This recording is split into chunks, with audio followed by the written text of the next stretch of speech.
Hello friends, so here I am again. As I have told you in my previous video, in this video, as I said in that video, that I would be discussing about sovereign thinker and who is a sovereign thinker and what is the importance of being a sovereign thinker in this examination and how to become sovereign thinker. So basically in this video I would be discussing who is a sovereign thinker. Who is a sovereign thinker?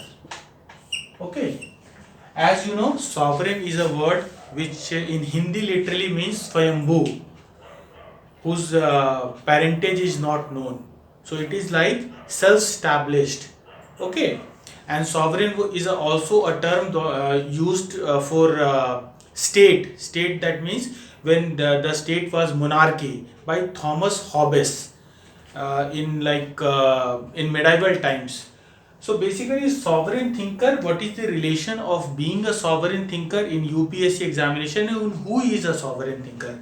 See, sovereign thinker are those people, are those thinkers exactly, who basically think for themselves and who have their own way out in analyzing and deducing things. They have their own way out and they are basically original thinkers.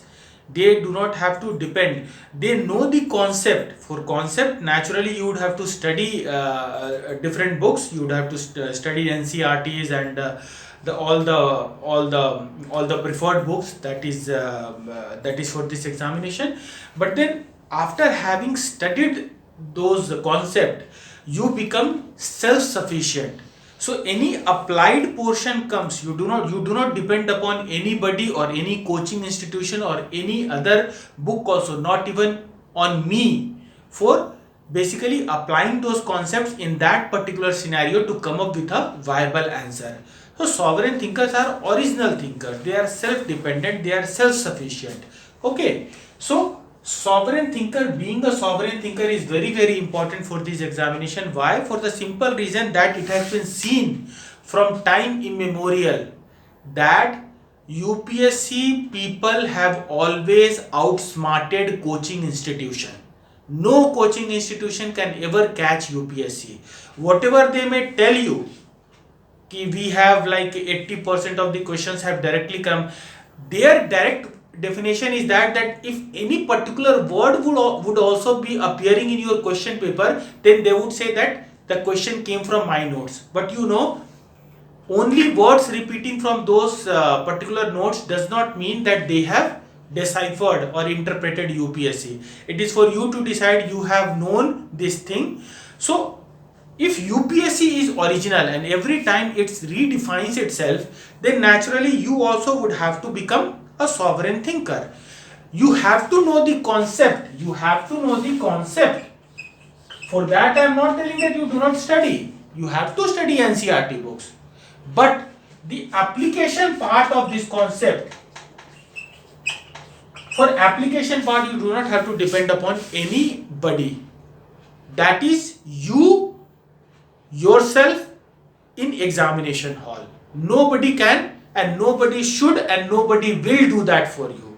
Okay, so this is who is a sovereign thinker. Now I would like to discuss that why being a sovereign thinker, why,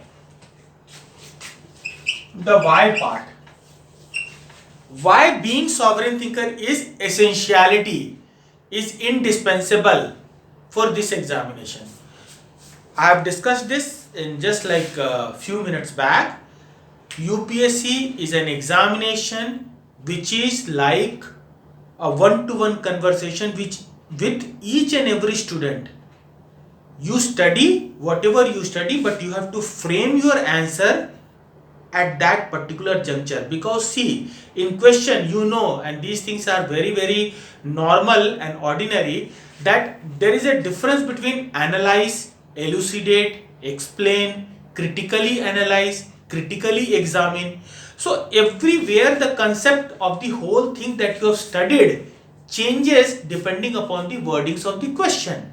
So based on that, you have to have this quality of being a sovereign. Okay, sovereign, again I am repeating, I am again emphasizing that sovereign does not mean that you do not study anything and you become a Buddha, self-enlightened. No, you have to study concept, but the application part has to be done by you sitting in that examination hall, because each and every question for each and every year is a brand new thing. Okay, then now I would like to discuss the most important part, of this whole discussion: how to become a sovereign thinker. How part, what and why part I have discussed. Okay, how to become a sovereign thinker. You see, how to become sovereign thinker, it's a slow assimilation and appreciation process. Sovereign thinker you cannot become by studying all those yellow material that is available. By studying yellow material, you become yellow material, you know, all those material that is available in old Rajendra Nagar. Okay. By collecting all those material, you would become MC, you would never become DC. What is MC? Material collector. You would not become deputy or district collector. So, how to become sovereign thinker? See, first of all, you would have to be very, very clear with your NCERT books. Okay, preferably old and NCERT books. New ones are more elaborated as far as the pictorial representations are concerned. That is very, very important for you to learn how to pictorially present your answer in examination. But apart from that, the old NCERT books are important as far as the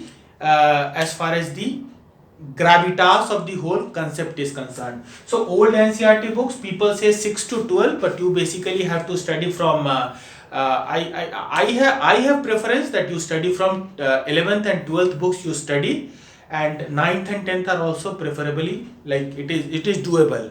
Anyway, if you study 11th and 12th, you complete with everything. Okay, so NCERT books and but this and is very, very important with double inverted commas. You have to be very, very regular with your newspaper. See, there is no alternative to this newspaper. Any yellow material, any magazine, any blah blah blah, any XYZ, it cannot replace your newspaper reading every day. This is very, very important, because by reading newspaper you become that, you inculcate that sovereignty into yourself. You have your own thinking capacity.